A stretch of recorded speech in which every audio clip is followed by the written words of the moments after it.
Your thoughts on Winter Fox's first win of the series? Thank you, Riv. Tying it up here, 1-1. Yeah. The first thing I want to look at is what they were talking about in terms of pick spans, getting rid of Corky, Morgana, and taking Sivir. So removing 3 of the champions that TDK had played so comfortably with in the first game. I think it's very smart by Winter Fox, honestly. It's been a long time since we've seen TDK play. We've seen them win some games, lose some games. And, of course, they prep for this match. And you're like, okay, what do they come out with? What do they think is strongest? And, oh, okay, a whole different set of champions. Let's go remove those. You know, you compare that to what happened in the Dignitas series where I think Fusion banned intelligently. They know what they know what Dignitas plays. Okay, ban the Annie. Oh, okay, Ziggs is big. Okay, right, and they start adding the bans in, right? Similar kind of thing here. Winter Fox very smart to keep changing up what is actually big, what's actually working. In a game like this, you expect, okay, we'll just kind of keep the bans the same now. Yeah, absolutely. So, I mean, that was good on Winter Fox for recognizing that. I want to move into the early stages of the game here. TDK, we saw the opportunity for them to, very early in the game, cut off the top laner and Kez in the jungle. Or, no, sorry, Kez is jungling. And Helios in the jungle, in that top lane. They didn't do it properly. And Zion Spartan, you're somebody who has experience with this, as CLG has done this to many teams there in the lane swap, putting 4, pushing beyond the turret and zoning them off. Here they didn't do that, and I feel like it was a missed opportunity to get themselves an early lead that this kind of team needed, I feel, being only that kind of 2 major threats with Urgot and Lucian. Yeah, I definitely felt like Winter Fox had the better late game team comp, and you kind of saw that with the turret dive. They let Helios and Avalon walk under the turret. And it's 4 against 2. You shouldn't really be able to survive a 4v2 turret dive. You don't let them walk under the turret. You stop them, you proxy the wave, and then you stand there. They're not going to be able to walk between 4 people and get to the turret safely. And if they had gotten that double kill, or at least forced them off the turret, then they would have been able to snowball the game a lot harder, and then they would have been able to get to their strong mid-game and potentially overpower Winter Fox.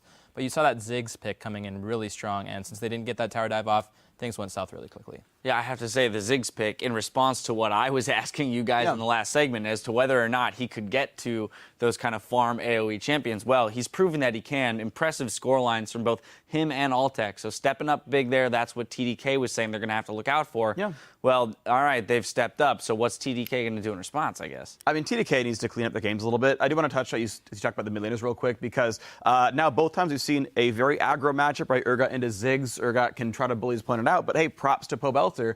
Both mid laners now in disadvantageous matchups have survived the laning phase and just gotten farms. So hey, both mid laners doing a good job of having a disadvantageous matchup. Talking about TDK, though, and what they need to do to win, I just think they need to clean up the game. They tried to play the exact same style. They lost Sivir, but they played Nami. It works okay as a surrogate Nami.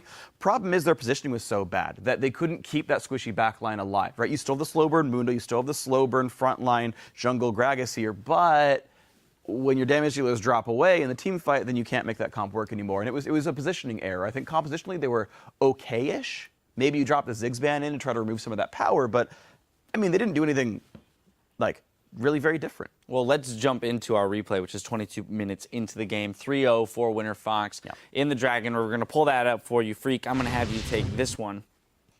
As it kind of shows exactly what you're talking about, a little bit of misplay and mispositioning by TDK. Yeah, so let's start the clip out and let's just sort of watch what the damage dealers of TDK do, because Seraph's going to be fine no matter what. He's going to be in the front line. You can see Seraph is in the front line. He's fighting Avalon. He's doing everything he can, but Louis GG in the back line. Okay, he's well positioned so far. That's fine. Glebe knocks up some guys, whatever, but, well, Smoothie gets blown up right away because you've got Ziggs, and then Louis GG does get stunned by Helios, and then Louis GG stays to fight. But the front line is already broken down at this point. And a lot of this actually is, okay, really good ult by Ziggs. He got a lot of early damage down. But also, it's interesting because as much as I was like, oh, you know, Ricochet Sivir works out all right.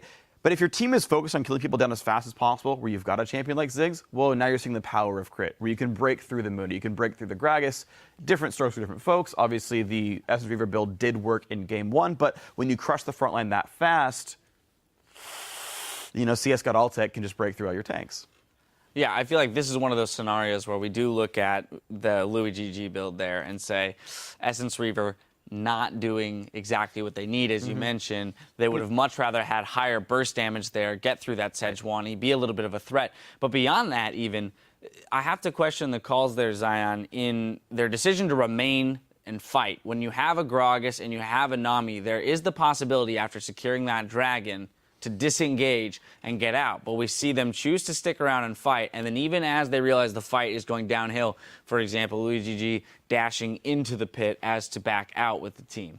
Yeah, I mean, that fight itself wasn't actually the best example. There was a fight later on in the game where, like, just Urgot and Lucian just get hit with the 2-man sigil, and it's gone right there. That was just a simple fact that, well, look, Ziggs a lot of burst. He got a lot of damage right then.